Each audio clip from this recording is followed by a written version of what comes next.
Naik balik bukit. Ni dia, dah. Yes, akhirnya.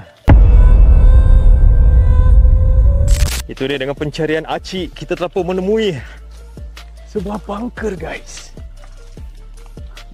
Ada tangga ke atas. Okay, jaga kita nak kena panjat atas ni.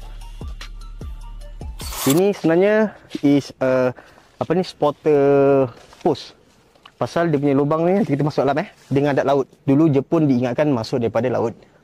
Dia tak expect masuk daripada Melaya. Okay, satu simulation. Usually this is what I will do with gas lah Kita relax, jauhkan about satu jarak. Okay, tutup mata, tunduk bawah. Tangan semua on the side. Okay, tutup mata. Nanti buka mata korang tak ada. Dia tahu lah. Tak ada lah. Okay, tutup mata. Okay, kita silent.